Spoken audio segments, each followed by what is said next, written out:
দক্ষিণ আমেরিকার শান্ত দেশ ভেনেজুয়েলার আকাশে তখন বারুদের গন্ধ।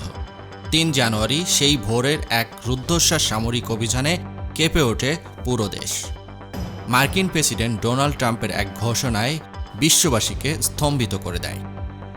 আটক করা হয়েছে ভেনেজুয়েলার প্রেসিডেন্ট নিকোলাস মাদুরো এবং তার স্ত্রীকে। কিন্তু এই হামলার পেছনের আসল উদ্দেশ্য কি? কেবলই ক্ষমতার পরিবর্তন, নাকি মাটির নিচে লুকিয়ে থাকা অন্য কোনো সম্পদ?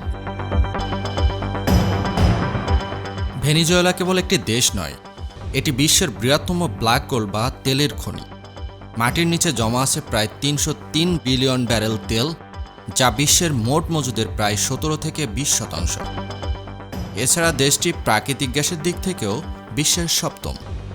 বিশ্লেষকদের মতে গণতন্ত্র রক্ষার দোহাই দিলেও যুক্তরাষ্ট্রের মূল টার্গেট আসলে ভেনেজুয়েলার এই বিশাল জ্বালানি সম্পদ।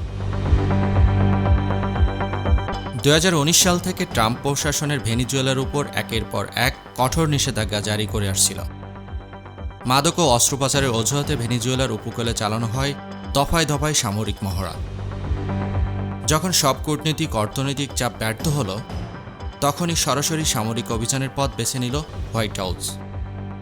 ট্রাম্প দাবি করেন এই অপারেশন সফল এবং মাদুরো এখন তাদের হেফাজতে। এই হামলার পর বিশ্ব রাজনীতিতে তৈরি হয়েছে তীব্র মেরুকরণ। রাশিয়ার প্রেসিডেন্ট ভ্লাদিমির পুতিন একে সন্ত্রাসী আগ্রাসন এবং আন্তর্জাতিক আইনের সরাসরি লঙ্ঘন বলে অভিহিত করেছেন। অন্যদিকে ইরানের সর্বোচ্চ ধর্মীয় নেতা আয়াতুল্লাহ আল খামেনি দিয়েছেন কড়া বার্তা। তার মতে, যখন কোনো শত্রু জোর করে কিছু চাপিয়ে দিতে চায়, তখন তা প্রতিরোধই একমাত্র পথ। মাদুরোর আটকের খবরের পর ভেনেজুয়েলা জুড়ে এক গভীর সংকট তৈরি হয়েছে। দেশটির ভাইস প্রেসিডেন্ট ডেলিস রদ্রিগোস মাদুরোর জীবিত থাকার প্রমাণ চেয়েছেন এবং জানিয়েছেন যে তাদের অবস্থান সম্পর্কে এখনও সরকার নিশ্চিত নয়।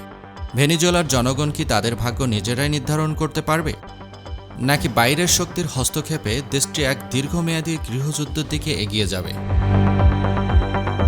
ভেনেজুয়েলার মানচিত্রে এখন অনিশ্চয়তার কালো মেঘ। ক্ষমতার লড়াই কার জয় হবে তা সময়ই বলে দিবে।